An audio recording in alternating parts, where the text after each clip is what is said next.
I'm that person, right? I'm the first entrepreneur that I know of in my own family, and I want to create generational wealth and enable my family to bless other people's lives, right? Like cars, toys, things like that don't motivate me.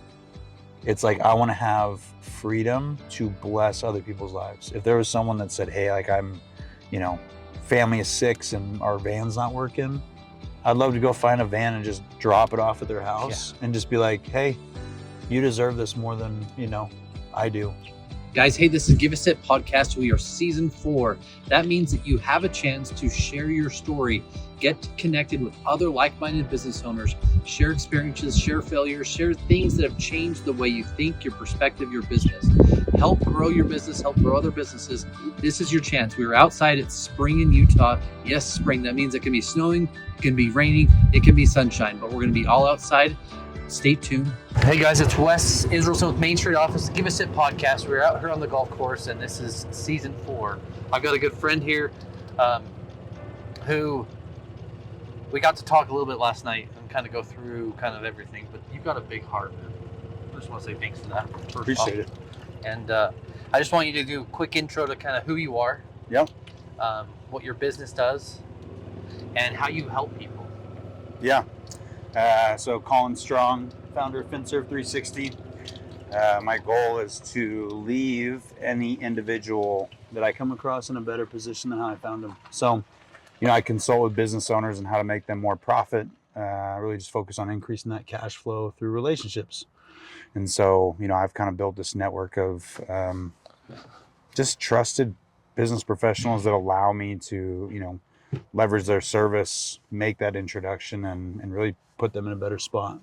And a lot of people hurt for cash flow, right? They may have a real big business, but they're hurting for cash flow. And so probably the most common problem I solve is, putting anywhere from 5 to 7 figures a year back into their pocket and help them get that next employee, or, put it back into marketing or whatever that looks like. It's been a wild ride, but it's been a lot of fun. That's awesome. Yeah.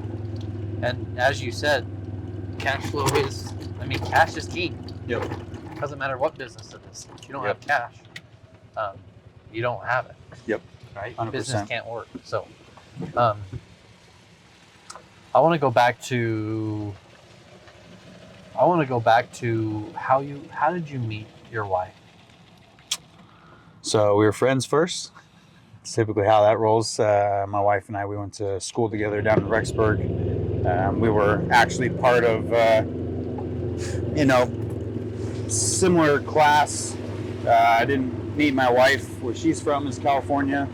But when I went down to school in Rexburg, we got together and we're friends. I liked her. She said I'm a player. And at that time, that's the reality of it. And she didn't like that, And so anyway, life happened a little bit. Ended up serving a church mission for only a few months. Came home for a year and a half. Went back out. And my other woman at the time that I was dating, some things happened, and told my best friend, who's my wife now, and said, hey, that girl I told you I was going to marry, that's not happening anymore. So she was actually teaching first grade, so she's a teacher at heart. And after teaching first grade, she finished up in Idaho Falls on that and went back down immediately to go to school, and literally that semester we got married. So, and before you started your own business, you were working for a company. Was. And sometimes as businesses do, they lay people off or let go of people, right, or whatever. But you lived in Rexburg, and then you moved down to Utah. Almost.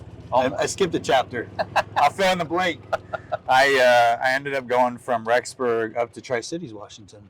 Okay. So I lived up in Kennewick and Pasco.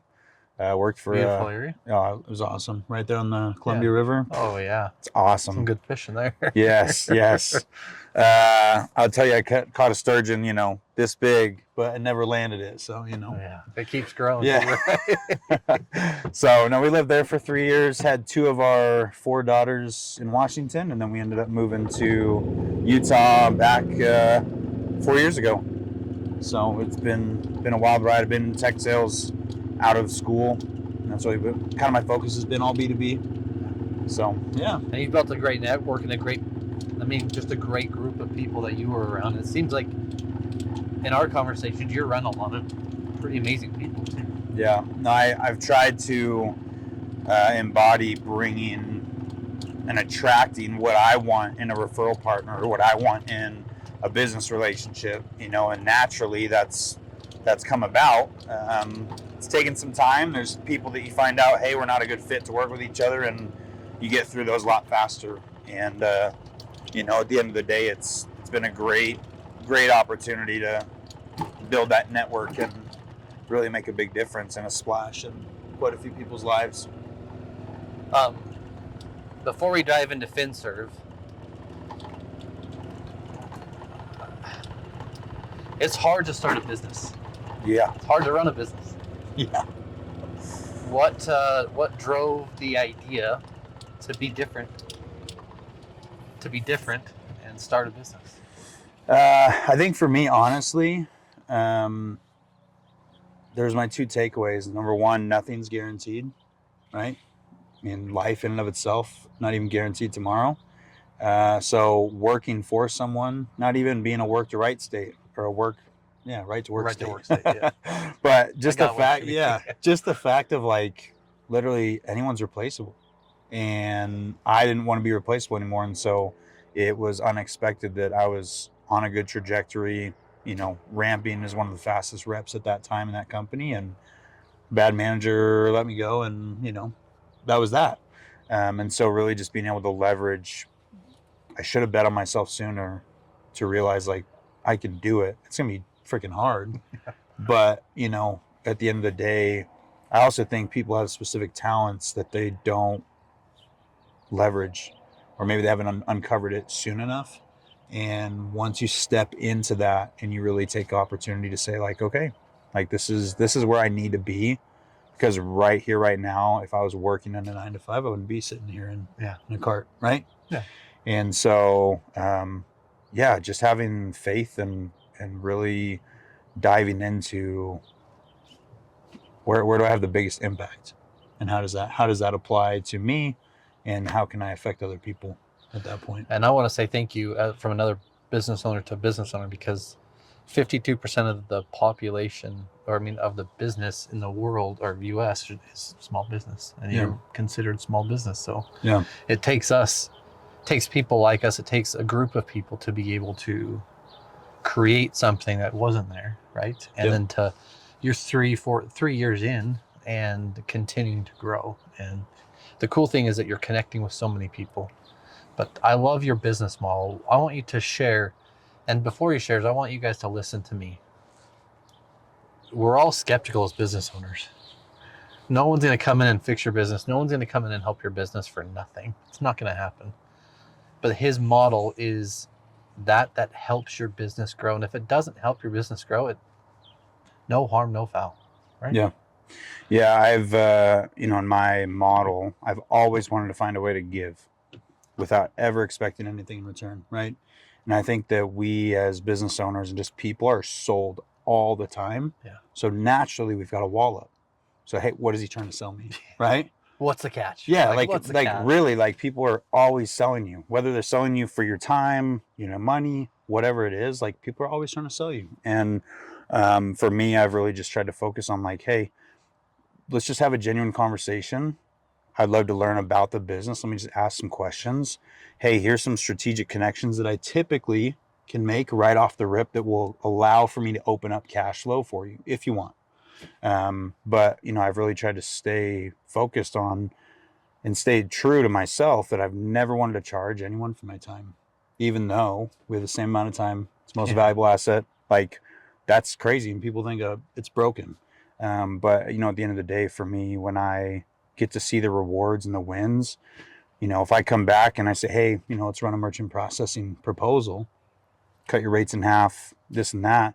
When I come back with the actual proposal, I'm like, how would it be to have an extra $26,000 or $400,000 a year? Yeah. What would you put that towards? Would that go right to your bottom line? Yeah. Immediately. So if you're trying to prep to sell, if you're trying to scale, trying to hit specific metrics, like all it was is one relationship away. That's it. Yeah. And if people are open enough, and that's why I'm a referral based only partner. It's because I'm not blasting people with my services. I just say, hey, who do you know that I can help? Yeah. And what does that look like? And so between, merchant processing, shipping logistics, funding, financing, payroll, HR, like I've got all of these trusted relationships, and I'll make intros. I don't charge the customer anything. The savings that I find them, they get 100%. Right. And so like, I don't even keep, because I say that's your baby, because your business is your baby. Right. Yeah. And I don't want to take off of your table for myself. I'll be taken care of. I'll find that out. Right. And that's how I have referral partners. But so that's kind of been my model, and I've stayed true to that. And as we talked about, karma's a real thing, and every little drop that goes in the karma bucket is just going to pay off, more and more later. And so, I mean, they always say karma's the B word, right? Yeah. It can be, but if you try and do the right things, I mean, things pay off, right? And if you always go to, I'm trying to think of how to say it right, but seek to learn as opposed to learn, or however. So if you go with the ambition of, I'm here to help somebody versus, hey, what can you do for me? Yeah. Yep. It changes the game. So let's dive into this. FinServ, what does it stand for? Financial services is really where I was going with it, right? But I also wanted to serve people. Yeah. 360 at the very end as I look. Holistic is a very buzzword right now. I'm not going to use it, but I'll say it right now. But taking a full view at your entire business and just strategic introduction. So if I could just send you business, whether I'm a client, a friend's a client, or I could get you in touch with a referral partner, and they and you can do business back and forth all the time, then, I'm all about it. Yeah. And you don't got to do nothing for me. I will just make that introduction. But what happens is naturally when someone gives to you, you want to find a way to give back. Mm-hmm. And maybe it's not right away, but that's the point. That's the point, is that we're trying to create those types of relationships. So. And how, curious, I know a little bit, but how did you go from tech to serving business owners? I mean, it was all B2B. So like in my phone, I still have business owners that were customers that I worked with at previous jobs. And so I've kept up on some of those relationships. And what's interesting is because I've been able to have those authentic, genuine opportunities, what that's boiled down to is, hey, how can I help you in a variety of ways, right? When we first met, it was because I was trying to sell you a service.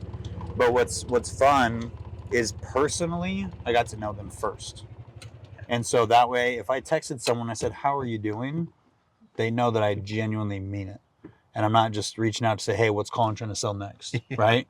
Because there's people like that. And that's when people's walls goes up. And that's why all the time people are just like, dude, and then you don't hear from them, right? But if you take a true investment in other people, that's when they'll reinvest that. We have a new salesperson, one of our installers anyway. He does a good job of trying to create things, but most times it's, hey, like, are you going to do the deal? You're not going to do the deal. It's like, hey, Colin, I know you have 4 kids and your youngest is 6 months, right? How are they doing? Like, how's your wife holding up? Or that conversation is like, oh shit, well, he actually cares about me. Yeah. He paid attention to what I said. Yeah. It's the whole, they don't care how much you know until they know how much you care. Yeah. Right? Yeah. And like, that's a real thing. And if people haven't ever put that into practice, I would challenge people to do that, because if you wear your heart on your sleeve, and like, there's some sides of professionalism and salesmanship, like those are skill sets, but there's skill sets where you're really good at convincing or swaying people, persuading them. But then there's also like the personalized communication that leads to an organic, I like him, not just I'm willing, I need his service, but he's the guy I want to buy from, right? Yeah.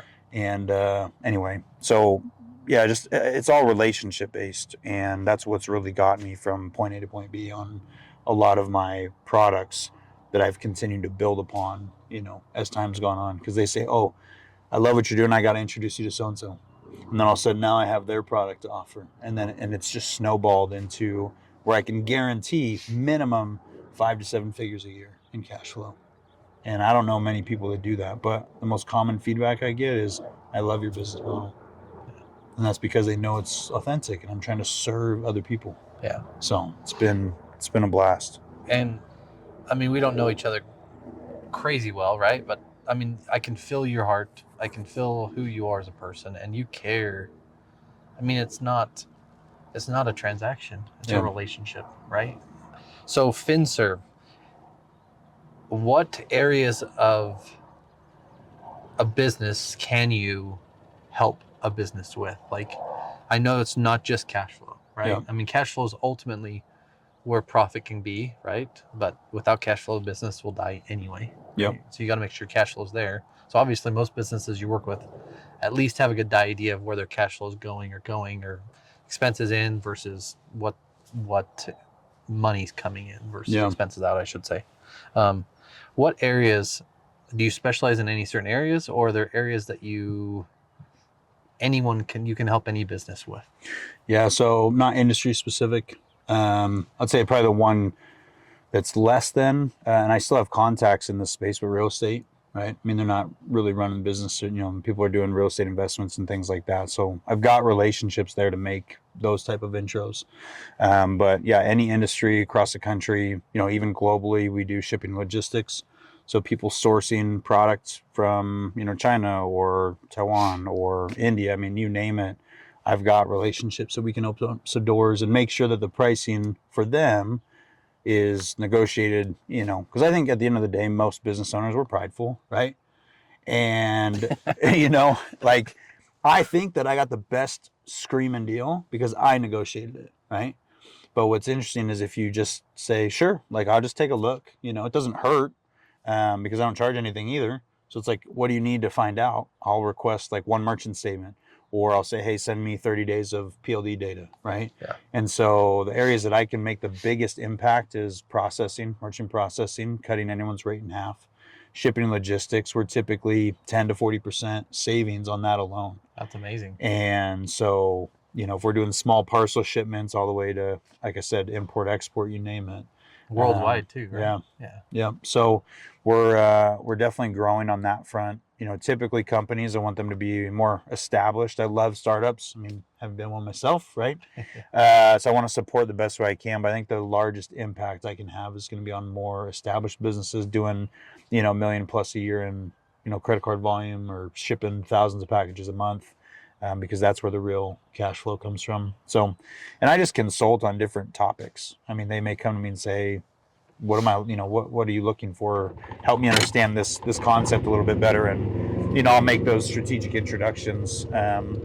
Crazy enough, we actually have a retail technology, and we're talking with, Fortune 100 companies right now. We've got several that are on board that we've increased their sales on average 30 to 35%. With no cameras, no beacons, nothing except a couple lines of code. And that was a relationship. And so the worst performance, we didn't talk about this, but the worst performance that they delivered on was a increase of sales of 23% for Best Buy. Can you imagine a company that size and their revenue went up 23%? I mean, that's crazy. Yeah. So any of those types of organizations, folks that are, doing millions of dollars a year. I mean, just do the math on that, and that's where it really stacks up. So we're, like I said, we're doing some pretty big things, and I come across stuff all the time where I'm just like, hey, Wes needs it. You need to know about this, or whoever I'm working with. It's happens all the time. And running a business, we kind of had a few conversations about it, right? It's hard. Business is hard, and business is also easy, right? A lot of people see in business, they drive the fancy vehicles, or they have the nice houses, or they have this fake facade or whatever. But in reality, I mean, you have 4 children, you work from home, your wife stays at home, but she takes care of the kids, and she also is teaching them and growing, and then she's trying to do her extracurricular stuff, right? But you go from dad mode or gym mode at 2:30, 3 or 4 in the morning. Yeah. Back to work mode, getting the kids out, and then work mode, and then all the hats you have to wear. As a business owner starting out today, or someone going through the thick of it, like they are down, money's tight like it was December, and they're the only provider, sole provider, what do you tell them? Just keep going. I'll be honest, like I don't know how things always work out, but I am willing to take the next step because it'll be put in front of me. Right. And like part of that's faith and part of that's that you've proven to have done that in the past. Like, why would you question that again? Right. If you've made it this far, like, why would you stop? Or why would you think that all of a sudden it just comes to a close? Right. And so, yeah, it's a lot. I think it's ironic. Some people that have 1 kid, 2 kid, and they're strapped. And then you're like, man, I don't remember what that was like because I got twice as many. It's not necessarily a full blown comparison, but people don't. They sometimes it's just you just got to say, why not me, right? And so I think a little bit goes back to something that kind of pressured me a bit is my parents are 81 and 69 and they still work. I don't want a damn thing to do with that. Like not a chance. Yeah. And I have one sibling and he's a software engineer and good for him, makes great money, he's got a beautiful family. But I reflect back on, if you've heard Ed Milet speak too, he always talks about be the one. Yeah. If you go back historically in any wealthy individual family, there's always one person. Yeah.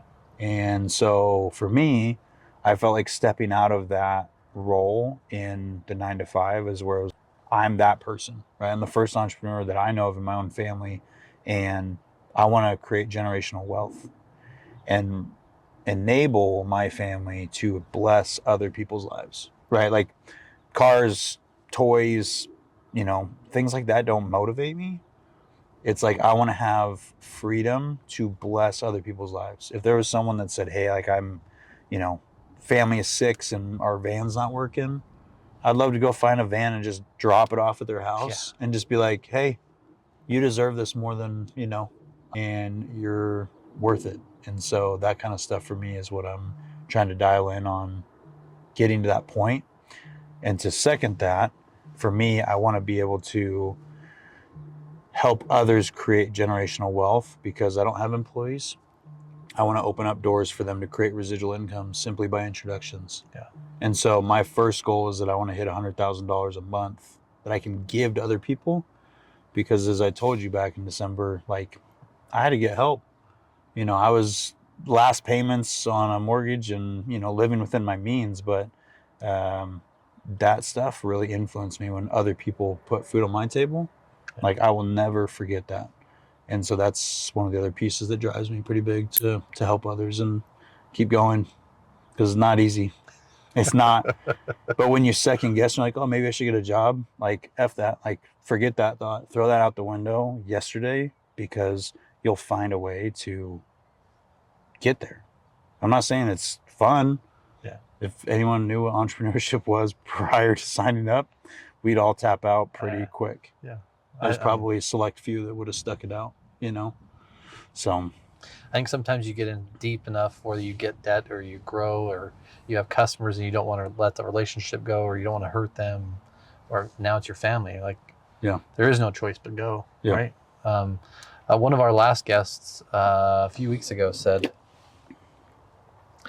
the best employee that I would hire, if I had the opportunity to hire an employee and I saw on the resume that they own their own business or they've only worked for someone, I'm going to pick the guy who owned his own business. Or girl, it doesn't matter. I'm going to pick that person because they know what it takes to run a business. Right. Or they tried. Oh, at least they tried, but they understand how hard it is. Yeah. It is hard, but our perspective or subjective mindset of what hard is relative. 2 kids versus 4 kids. Well, you also you bring up some of those characteristics, and you think about like grit. Oh yeah. Right. Perseverance, patience, courage, being uncomfortable, all of those things. It's like, dude, if you can just give it your best, which is all that we ask ourselves every day, right? Control the controllables, give it your best, so that every day that you can reconcile, how did my day go? You feel like I couldn't have done anything better, right? And it's hard to wash, rinse, and repeat when you hit wall or hurdle or challenge after challenge, over and over again. And so, yeah, I think if you find people like that, you got to keep them close. And that's how you build a great team. Yeah. With the company and everything you've gone through, how important is it that your spouse is on board? It's critical. It's a non-negotiable. Yeah. Because long term, that divide and that wedge only gets wider and wider and wider and wider. Like, hey, I'm so career focused and driven versus, well, what about us? What about the family? What about, and so you have to find a fair balance as best you can. And that's when communication is key with your spouse. Yeah. And it's interesting because if you ask my spouse, my wife, and people say, hey, what does your husband do? I don't know. She has no clue. She'll be like, I don't know. He golfs and does all this other, stuff. He always meets people. He has tons of friends. He's, that person's very personable, and people like him and like to be around him. But she doesn't understand. And I said, well, if you and I owned a restaurant together, right? Yeah. And I'm in the back washing dishes and you're spinning pizzas or making cones or whatever the heck you were doing, like, then you'd be in it with me and you'd know what it's taking in order to build kind of the direction we want to go. But I wouldn't be able to do what I'm doing without her, because she's at home with my children, with all of their responsibilities. And I'm not even talking about like adult responsibilities to own a house and keep up with it. She crushes it. And my gratitude for her is super important. And I think people, they forego the people that are around them that they need the most in order to be successful what they're doing. Yeah. And it's important that I appreciate you sharing, because generally how you treat your family, how you treat your spouse, or how you treat your children is how you treat the employees or the people that are around you, or even your customers. I mean, the facade can be there. You can have a fake persona, right? But they will see through it. Yeah. Your actions will tell. And so the gratitude you have for your wife, for all that she has done, and the gratitude she gives you back is symbiotic. It creates this connection you guys have, and your children get to see it. You have 4 girls. Yeah. I have 2 princesses. So bless your heart.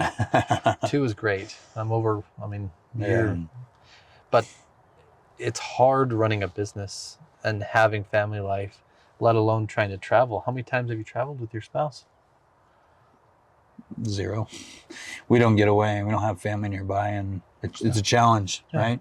Even date nights, you and I talked about that, like how important that is, and I haven't been able to prioritize that for a few reasons, but you're building. Yeah, and there's a lot of sacrifice, and so you got to make sure that your partner, your spouse, your husband, your wife are on board to say, hey, it's cool. Yeah, I'm willing to sacrifice and take what it's going to take now to see where you're taking this, right? So, but you got to communicate that early on. You can't just assume they know or that they're willing to, because that's where people part ways, and it presents a lot of challenges. So, and I believe that having a supportive spouse is one of the most crucial pieces in life, because I have a business partner. You don't, right? But I get to talk to him about a lot of things, and then I get to talk to Alex and some of our team about certain things. But the podcast is where I really get to connect with people and share experiences and hear about life. And I don't want to be divorced. Yeah. I love my wife more than anything in the world. I call her my goddess. Man, when she is the thing that gives me the energy to keep going. Yeah. My girls do the same. My princesses do the same. But I don't know. It makes the world, everything, all the struggle that we go through, the different hats we have to wear. As soon as you walk out of your office and you have to go upstairs, I'm going to let you say the word because fluff it every freaking time, but Compartmentalize. Thank you. Gosh damn. Oh, great. But I mean, you have to, I have an office. I have 35, 40 minutes to decompress or think about or try and reprioritize family when I get home. You literally have a minute. Yeah. Right? If I'm not already holding one with a baby monitor in front of me, you know. Yeah. Yeah, it's and I've got the other 3 upstairs, and just sometimes I work, other times I just hang up the computer and say I'm good for the day, right? Work will always be there, and I think that's one of the hardest things as entrepreneurs, and you probably can relate. We can work as long and as hard as we want, and no one tells you to turn it off. And so, you know, that's a difficult thing to manage properly, and most people don't do that very well. I don't. I try, right? Yeah. But I ask my best every day.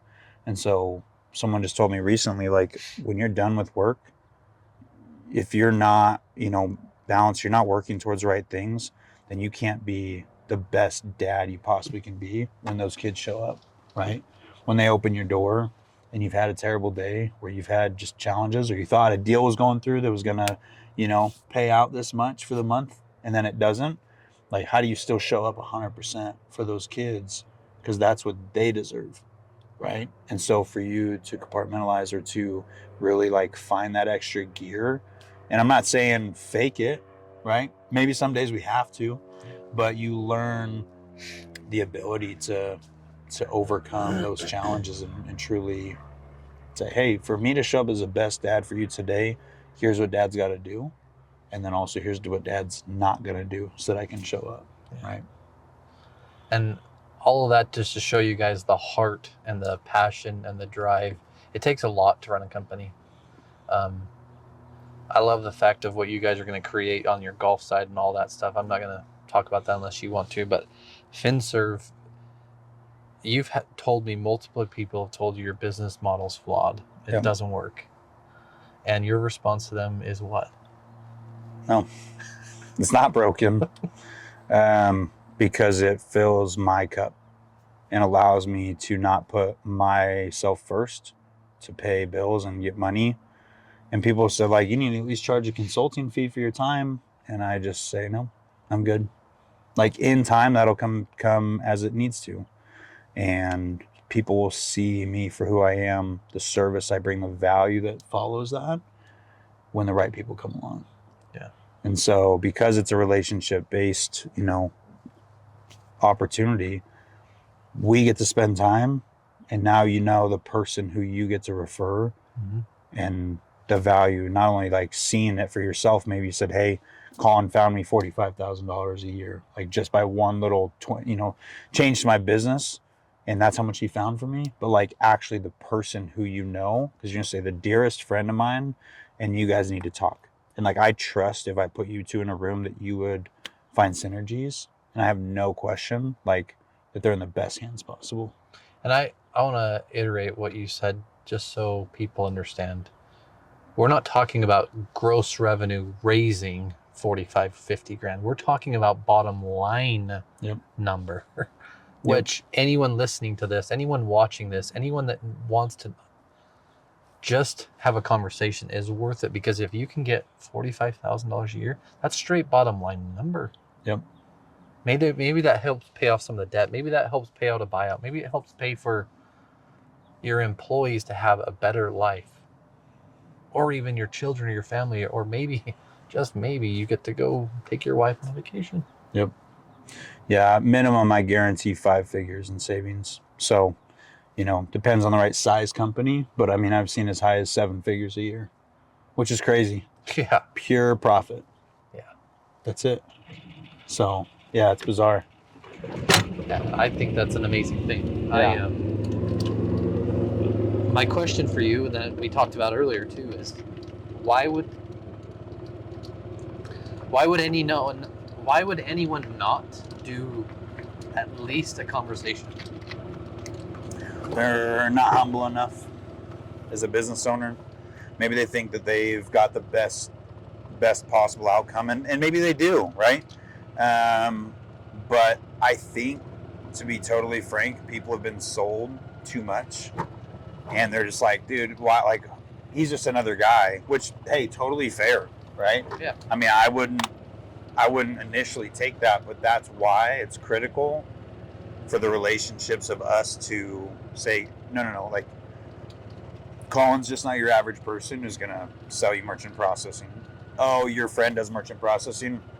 That's cool. Or they've already gone down this road. It's like, well, I don't know why we wouldn't give them another chance in order to explore that, because, at the end of the day, that's all just opportunity in and of itself that we can really make all the difference. And yeah, I mean, I think for some people that have declined wanting to meet, it's just because they don't know what they don't know, and that's okay, right? But they also might not be the best fit for it either, right?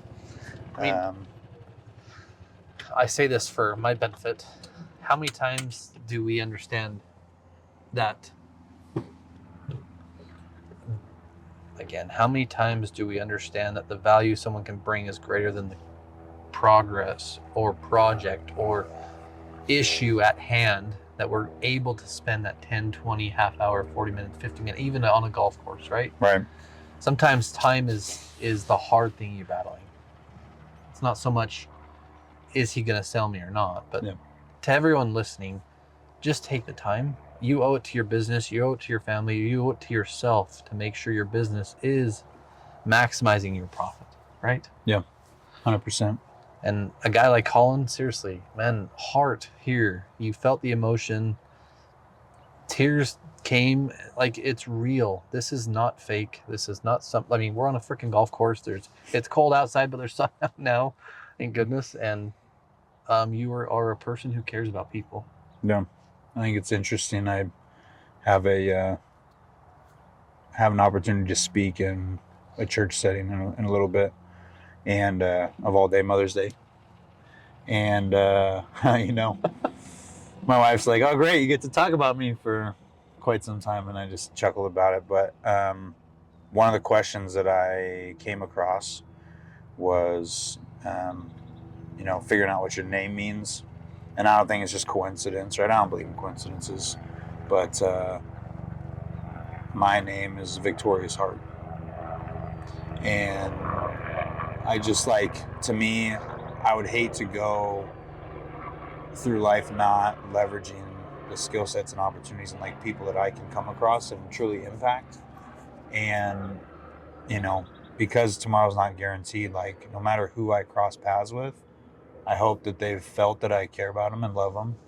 Yeah. Even though I don't even know them sometimes, you can tell there's something different when someone comes to you and they're skeptical, or, if you just hunker down and you just really pause and make them feel something, then they're just who is this person? Yeah. Right. And you just know. And so when I have opportunities to make an impact on people's lives, and I've had speaking engagements, I've had plenty of times to talk in church and teach lessons and be able just to facilitate people feeling emotions and helping them understand that, that stuff is probably one of the most rewarding things for me. And the financial side, it's great. I can see the benefits that you guys have in your business, and where you're going to put that money. You acquire new customers, you're going to help your employees, if you could give back to them. Those are the root causes of what do you actually, what moves the needle, right? And what moves your inner needle, not just what moves the needle of the company. Right. All right. It's at the heart of it, why'd you go into business? Yeah. Right? You talked about it. You want to hit 1 million people. You want to change and impact a million lives. Yeah. Right? So how do we get there? Well, it's not just the number. If you said impact, how do we measure that? You know what I'm saying? People ask me all the time, I had a Google sheet. a bunch of people I talked to, and just one concept I've mentioned or one thing that they've told me that's impacted, and me, even my business or my entrepreneur coach yesterday, one of his human needs progress is his framework. Yeah. I talked to a guy about it. He's like, you don't know what that just that makes me. There's one impact, right? And then maybe in 2 impacts But you never know what that's going to share. Never. So the fact that we have these opportunities and all the people that are watching, even if they just like have some type of feeling that's different. Hey, you should watch this, right? Hey, this is something I just learned today. Hey, he said something that really changed my perspective, right? And who do they talk to? So we'll never know how quickly we hit the million or you hit the million, but it doesn't matter. That's not what you're after. That's literally just here's a benchmark. Yeah. And that's the direction I want to go. And you said the word earlier. I mean, this video will be out forever. Yeah. I mean, literally, it's not going anywhere. And you So- think about views, but then shares, but then, you know, I mean, it's a snowball effect. And yeah, and I'd never know you if it wasn't for a guy named Sean Finnegan. it's true. I went to a Vine room, whether I met Solid Texan Kyler there, and then, or at one of his X rooms or wherever, Yeah. even Dan Rawls. But I'm gonna give the credit to Finnegan. Yeah. And he was one of our podcast guests, and hey, do you want to be a part? Absolutely. He jumps on it, and here we are. Yeah. Well, it's interesting because you start surrounding yourself with like-minded people, and the few people that you invite, that's the right person you're supposed to have, you know. And the people that missed on those opportunities, the impact that they would have had or could have had, they'll never know. Yeah. And you know, I think it's inspired about how we find those right people and hold on to them, because you don't want to let go. That circle's tight. And once you start referring business, or once you become those friends and you get to know them, that's when you really see the value of what they can bring to the table. And then naturally you say, hey, I got to refer him. Yeah, he sells furniture. That's cool. But like that does not matter. He does ergonomics. He teaches them. Right. Whatever. I just know he's going to take care of you. That's not why you need to get to know him. If you guys do business, cool. But like the reality is like he's someone you have to have in your corner to really help you understand the opportunity and direction that you should go. I mean, he may introduce, again, that's a whole thing. It's not the networking. It's you're a people person. Yeah. And just getting to know them genuinely makes all the difference. And it's important for me to try to take notes, try to go through a bunch of things. I know your wife's name's Kaylee, right? Yep. And I can spell it because I can see it vividly because I wrote it, but it's not spelled like a normal Kaylee that I'd ever see either. Yeah. And I know that she's from Idaho. Rexburg's where you guys met, right? Or maybe She's from California. California. We met in Rexburg. Yes. But I grew up in North Idaho, in Coeur d'Alene. Yes, you grew up. Sorry, I had that No, off. you're good. A beautiful part of freaking Idaho. Yeah. Too. Yeah. But realistically, what does success look like for a business owner spending time with and consulting with you? And then what does success look like to you? 2 questions. And then we'll try to wrap up. Someone that is using FinServ 360 relationships, bring them into a circle of trust. I think that's success. Being able to understand who they are surrounding themselves with. I vet out thoroughly who I want to work with, right? People that I want to refer their business and their services in order to help you as a business owner get ahead, right? At the end of the day, for me, if I leave you in a better position than how I found you, that's success. If it's monetarily, if it's I helped you get a new client, found a referral partner, like it could be across the board. But success to me means that I left you in a better spot than how I found you. Part of that takes me back to being in Boy Scouts and getting my Eagle Scout. Yeah. Every time you go to I a remember. campfire or a campsite, pick up an extra piece of trash, right? Like as silly as that is, that's actually like transferred over in so many ways for me that I try to make that a part of everyday conversation. But even then, think of your mission. How much of that translated over in real life today? Yeah. Just even being a people person and like, you know, there's specific gifts that I've acknowledged and been given. And one of those is understanding. And if you can understand people, they'll give you time of day. And so for me, success, honestly, I just want to know that every day I've been able to have spent quality time with someone and have them not regret that time was spent with me. Because I know it's, you know, Time's valuable. most valuable thing we have is time. Yeah. No one gets it back. And we can either waste it or use it wisely. And so, yeah, I mean, success for me is like, I truly want to create generational wealth for my family. Like I want to choose if I work or not. And that takes time, right? You got to build it. But I want to teach my daughters what's possible, that they don't have to follow, the standard protocol that we've been raised with, and they can do whatever they want. My little girl says, hey, I want to do a lemonade stand. Hell yeah, I'm going to do a lemonade stand, right? Yeah. Like I was, my growing up, my mom always reminds me of this, but she's like, you were a hustler. You sold wrapping paper like crazy, right?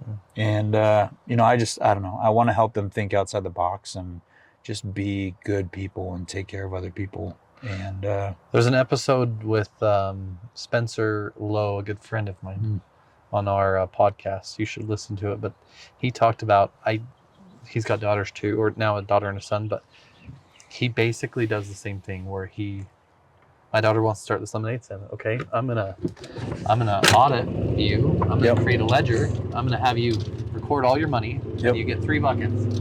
One's give, one's spend, and one's invest. You can put your money, but you have to go 30% or whatever. Yeah. The give would be tithing or whatever else. Sure. Anyway, I just think it's a cool concept. And seek to understand, not seek to be understood. That's what it was. And thanks for reminding me, because what you were saying got me to that point. How do people reach out to you? How do they get a hold of you? And what's the best way to refer you to someone that they know is struggling in their business that may need your service? Yeah, I would say number one is honestly shoot me a text or an email. Okay. I'm happy to give my info and put that out there. And then, introductions, being able to put me in a 3-way text or a 3-way email, whatever your person that you're referring prefers, right? I want to meet a customer where they're at. And so if we have the opportunity to consult with them and make valuable connections, that's the big win at the end of the day. So yeah, I'm on social media, on Instagram, Facebook, but yeah, just shoot me a text, and having my contact info personally in your phone, like we're friends, right? Yeah. That's what I want it to be. Hey, this is my friend. I've built a relationship with him, and he helps business owners like yourself find money where they didn't even know it was, right? And yeah. I tried to say first, I'm a father and I'm a husband. Yes. I'm a business owner and I'm a leader, right? I'm changing my family's evolution forever. So I love the fact that generational wealth is something that's created, something that's instilled, and something that's continuous work to get them to go. Yep. So I appreciate everything you do. Thanks for being a part of the podcast. Anytime. Guys, he's a great freaking golfer too. Don't let him fool you. No, remember what I told you last night. If I find more golf balls than I lost, then it was a great day. And how many did you lose today? A couple after you said something. Oh, son of a gun. I thought you ended pretty well today. We didn't lose too many, but we only played 9 holes, so wide open fairways left and right. So this was a strategic play where you brought me. So guys, this is Colin Strong with FinServ 360, and an amazing guy. Get to know him, get to know who he is, and his heart is big. He wants to help and help you guys grow. This is Wes. Give Us It Podcast. Thanks for being a part.